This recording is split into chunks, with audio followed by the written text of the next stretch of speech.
শুনিনি কিছু। আমি শুধু মুক্তি পেয়েছি, ঝামেলা লড়াই শুনি। আমি পজিটিভ মানুষ, পজিটিভ দিকেই আমার চোখ থাকে।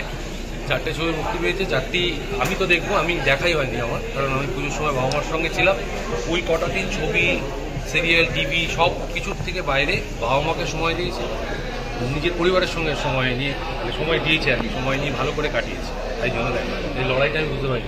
জিতু কি এখন আর্যর মধ্যেই আছে? আমার কেমন লাগছে ওরকম, মানে গম্ভীর গম্ভীর এখন, আর্য গম্ভীর নয়, গম্ভীর নয়, কিন্তু ওই একটুখানি ওই বিষয়টার মধ্যেই আছে মনে হচ্ছে আমার দেখে। না না না, আমি ক্যারেক্টার থেকে যা পোশাক খুলে ফেললে ক্যারেক্টার থেকে বেরিয়ে আসে। আর্য খানিকটা জিতুর মতো। কোন ছবিটা দেখতেই হবে? 4টেই দেখবো আজকে থেকে শুরু করে, আমি 4টেই দেখবো, সুযোগ পাবো 4টে ছবি দেখবো। 4টে ছবি বানিয়েছেন তারা, এবং আমাদের ইন্ডাস্ট্রির প্রত্যেকে কষ্ট করে বানিয়েছেন। 4টে ছবি দেখবো। 4টে কেন, আমি হিন্দি ছবিও কান্তারাও দেখবো, আমি তামিল ছবিও দেখবো, আমি বাংলা ছবিও দেখবো, আমি ইংরেজি মুভিও দেখবো। আমি একজন সিনেমার কর্মী, প্রত্যেকটা ছবিকেই আমি দেখবো। আমার কাছে বাংলা ছবির পাশে দাঁড়াও, হিন্দি ছবির পাশে দাঁড়িয়েও না, ওইসব আমি পছন্দ করি। আমি একাদশ প্রত্যেককে, আমাদের প্রত্যেক দর্শককে। পুজো কেমন কাটলো? পুজো বাড়িতে কেটেছে। না না, আমি কোথাও যাই না, বাড়িতে থাকি।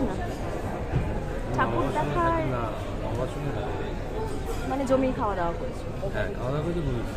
দেখলাম গুছিয়ে লক্ষ্মী পুজো করতে। লক্ষ্মী পুজো করেছি, মা বাবা আছে, মা বাবা বললো যে ভালো করে করি, এবার ভালো করেই করা হয়। এবছর একটু জমিয়ে পরিবারের সঙ্গেই করা হয়। লক্ষ্মী পুজোর কোন নিয়মটা সবচেয়ে বেশি পছন্দ? না, অঞ্জলি দেওয়াটা আমার খুব পছন্দ। অঞ্জলি দেওয়াটা, এবং সেটা যদি একটু দেরি করে হয়, এবার সকালবেলা পুজো হয়ে গেলে মনে হয় শেষ হয়ে গেল, 6টার পর যখন ব্রাহ্মণের তারপরে আমরা ছবি নিয়ে কিছু বলি লক্ষ্মী পুজো নিয়ে বললে কোথাও বকা দেবে, ব্রাহ্মণ দিয়ে বকা দেবে না। 4টে ছবি এবছর রিলিজ করেছে, পুজোর কটা দেখতে এসেছি। তো আমি বাড়ি থেকেই বেরোই, তারপরে